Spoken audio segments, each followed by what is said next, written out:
मेरे प्यारे दोस्तों, मित्रों और साथियों, सादर नमस्कार।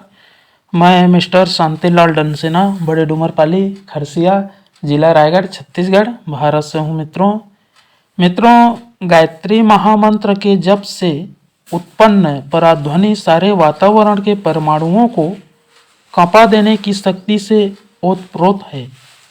इस महामंत्र की अपार शक्ति का लाभ कोई भी उठा सकता है। शर्त एक ही है कि वह उन शिक्षाओं पर, उस आचरण पर भी चले जिसका इस महामंत्र के एक एक अक्षर में संकेत है।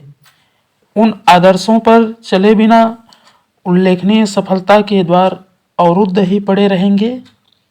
गायत्री महामंत्र के जप द्वारा ऐसी चेतन शक्ति का उद्भव होता है जो जपकर्ता के शरीर एवं मन में विचित्र प्रकार की हलचलें उत्पन्न करती है और अनंत आकाश में उड़कर विशिष्ट व्यक्तियों को, विशेष परिस्थितियों को तथा समूचे वातावरण को प्रभावित करती है। मंत्र का लाभ वे ही उठा सकते हैं जिन्होंने व्यक्तित्व को भीतर और बाहर से विचार और आचार से परिष्कृत कर लिया हो। साधक का अंतःकरण और व्यक्तित्व जितना निर्मल होगा, उपासना उतनी ही सफल होगी। तो आइए मित्रों, एक बार गायत्री महामंत्र और महामृत्युंजय मंत्र का उच्चारण मेरे साथ साथ में करने का विशेष कष्ट करेंगे। ओम भूर्भुवः स्वः तत्सवितुर्वरेण्यं भर्गो देवस्य धीमहि धियो यो नः प्रचोदयात्। उस प्राण स्वरूप, दुखनाशक, सुख स्वरूप, श्रेष्ठ, तेजस्वी, पापनाशक, देव स्वरूप परमात्मा को हम अपनी अंतरात्मा में धारण करें। वह परमात्मा हमारी बुद्धि को सत्मार्ग की ओर प्रेरित करे। ओम हौं जौं सः ओम भूर्भुवस्वः ओम त्र्यंबकं यजामहे सुगंधिं पुष्टिवर्धनम् उर्वारुकमिव बन्धनान् मृत्युर्मुक्षीयमामृतात्। ओम स्वः भुवः भुः ओम सः जुं हौं ओम। मृत्युंजय महादेव त्राहि मां शरणागतं जन्म मृत्यु जरा व्याधि पीडितं कर्म बन्धने। ओम असंभवं संभव कर्तुमुद्यतं प्रचंड झंझावृतिरोध सक्षमं युगस्य निर्माण कृते समुद्यतं परम महाकालममुं नमाम्यहम्। ओम अस्तो मा सद्गमय तमसो मा ज्योतिर्गमय मृत्युर्मामृतं गमय।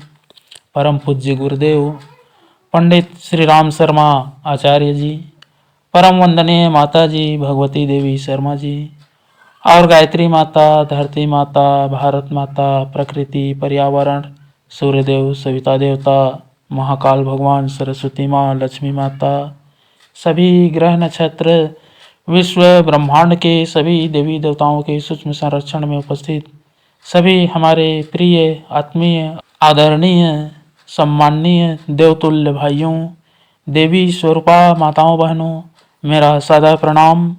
ऋषि चिंतन के सानिध्य में से आज का जो महत्वपूर्ण, अद्भुत, अनमोल सुविचार है आपके पास लेकर के प्रस्तुत करने का प्रयास कर रहा हूँ। आज का विचार है मित्रों, उत्तेजना और आवेश की विभीषिका। यदि मनुष्य अपनी पाशविक वृत्तियों पर नियंत्रण न करे, उन्हें यूं ही उच्च श्रृंखलता पूर्वक पनपने दे, तो उसकी स्थिति शरीरधारी नर पिशाच जैसी हो जाती है। मित्रों, सर्प को चाहे भूल में ही, अनजाने में ही किसी ने छेड़ दिया है, पर वह अपने को थोड़ा सा आघात लगने मात्र से इतना क्रुद्ध एवं उत्तेजित हो जाता है कि सामने वाले की जान लेकर ही पीछा छोड़ता है। कहते हैं कि सिंह, बाघ आदि हिंस्र पशु केवल इतनी सी बात पर क्रुद्ध हो जाते हैं कि उनकी आंख से आंख कैसे मिलाई नीची आंख करके कोई उनके सामने से भले ही निकल जाए, पर आंखों की तरफ देखने लगे तो उसे वे अपना अपमान मानते हैं और इतनी सी बात पर आक्रमण करके सामने वाले की बोटी बोटी नोच डालते हैं। लोग बताते हैं कि पिशाच भी ऐसे ही असहिष्णु होते हैं।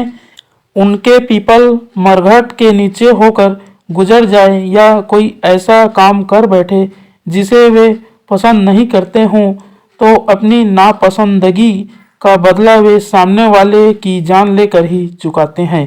मित्रों, सर्प, बाघ और पिशाच मनुष्य योनि में नहीं माने जाते, पर मनुष्यों में तो अगणित ऐसे देखे जाते हैं जिन्होंने अपनी दुष्प्रवृत्तियों पर नियंत्रण करना नहीं सीखा और फलस्वरूप असहिष्णुता की उत्तेजना में ऐसे काम करने लगते हैं जो मनुष्यता को लज्जित करते हैं।